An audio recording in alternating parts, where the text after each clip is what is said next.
Hi friends, ముందుగా study బ్రహ్మ library YouTube ఛానల్కు స్వాగతం. ఫ్రెండ్స్, ఈ రోజటి వీడియోలో సింధు నాగరికతకు సంబంధించి ముఖ్యమైన అంశాల గురించి ఈ రోజటి వీడియోలో చూద్దాం. ప్రతిసారి ఇచ్చినటువంటి క్వశ్చన్స్ని ఈ ముఖ్యమైన అంశాల గురించి రావడం జరుగుతుంది. గత క్వశ్చన్ పేపర్లను మనం గమనించినట్టయితే ఈ ఏరియా నుంచి ప్రతిసారి క్వశ్చన్స్ వస్తున్నాయి కాబట్టి వీటిని ముఖ్యంగా మీకు అందివ్వాలనే ఉద్దేశంతో ఈ సింధు నాగరికతకు సంబంధించిన ముఖ్యమైన అంశాలను మీ ముందుకు తీసుకొచ్చి అందివ్వడం జరుగుతుంది. ఓకే ఫ్రెండ్స్, ఇప్పుడు లేట్ చేయకుండా వీడియోలోకి వెళ్దాం. వీడియోలోకి వెళ్ళే ముందు మన స్టడీ బ్రహ్మ లైబ్రరీ యూట్యూబ్ ఛానల్ను ఎవరైనా సబ్స్క్రైబ్ చేసుకున్న వారు ఉంటే సబ్స్క్రైబ్ చేసుకోండి. అలాగే మీ వంతు సపోర్ట్ ఖచ్చితంగా అందించాలి కాబట్టి మీ సపోర్ట్ ఉండాలి.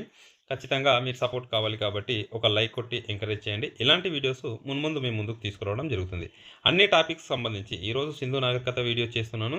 అలాగే నెక్స్ట్ వేద నాగరికత కానీ, తర్వాత మగధ సామ్రాజ్యం, అలాగే జైన మత బౌద్ధ మతాలకు సంబంధించి ఇలా ప్రాచీన భారతదేశ చరిత్ర నుంచి ఆధునిక భారతదేశ చరిత్ర వరకు ఇంపార్టెంట్ ఓరియంటేషన్లో ఉన్నటువంటి అంశాల గురించి రోజు వీడియో చేయడం జరుగుతుంది.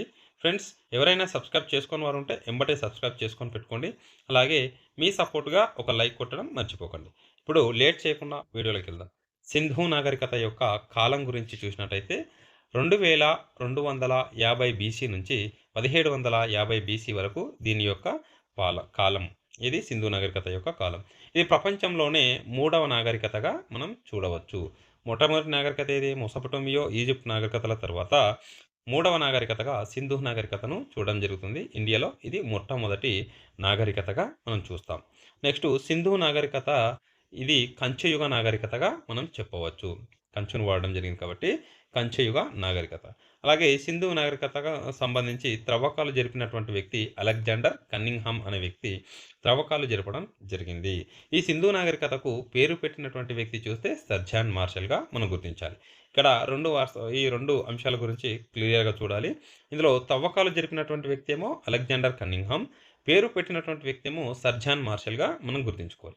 నెక్స్ట్ ఈ సింధు నాగరికత యొక్క విస్తీర్ణాన్ని చూసినట్టయితే 13 లక్షల చదరపు కిలోమీటర్ల విస్తీర్ణం కలిగి ఉన్నటువంటిదే సింధు నాగరికత విస్తీర్ణం.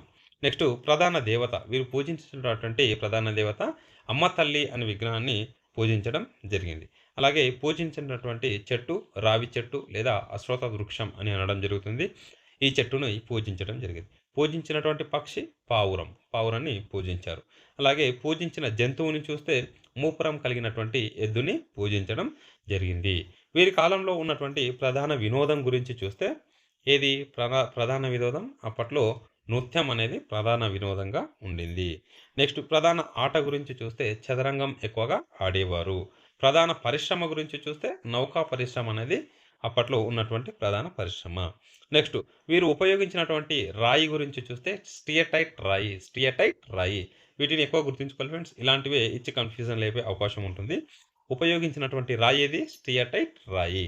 నెక్స్ట్ వీరు ఉపయోగించినటువంటి లోహం కంచును ఎక్కువగా ఉపయోగించడం జరిగింది. వీరి కాలంలో ఇనుము అనేది వీరికి తెలియనటువంటి లోహం.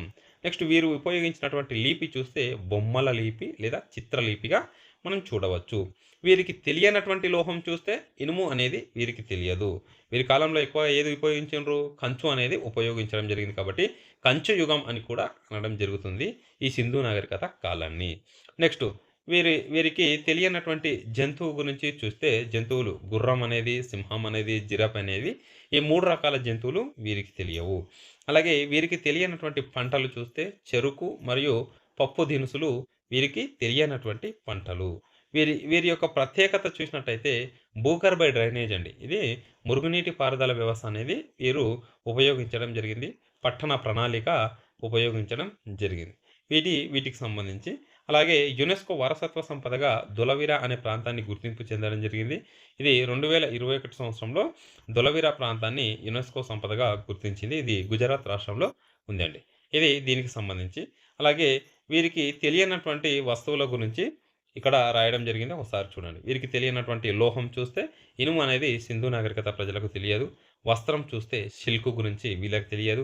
అలాగే జంతువుల గురించి చూస్తే గుర్రం కానీ, జిరాఫీ కానీ, సింహం కానీ, ఈ మూడింటి గురించి వీరికి తెలియదు.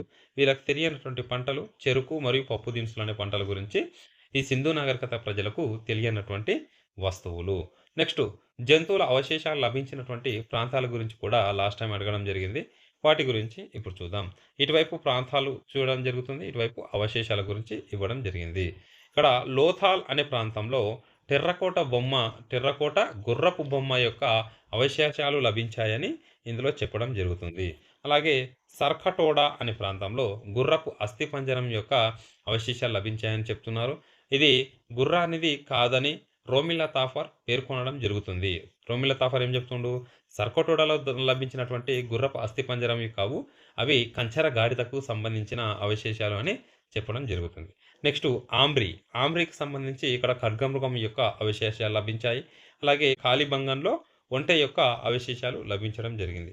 గుజరాత్ ప్రాంతంలో చూస్తే ఏనుగు యొక్క అవశేషాలు లభించాయని చెప్పడం జరుగుతుంది. ఇవి వీరి కాలంలో అవశేషాలు లభించినటువంటి ప్రాంతాలు మరియు ఇక్కడ అవశేషాలు.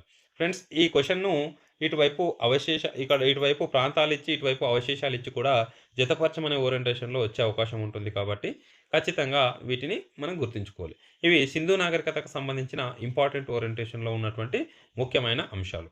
ఇలాంటి ముఖ్యమైన ఇన్ఫర్మేషన్‌ని ఎప్పటికప్పుడు మన స్టడీ బ్రహ్మ యూట్యూబ్ ఛానల్‌లో అందివ్వడం జరుగుతుంది.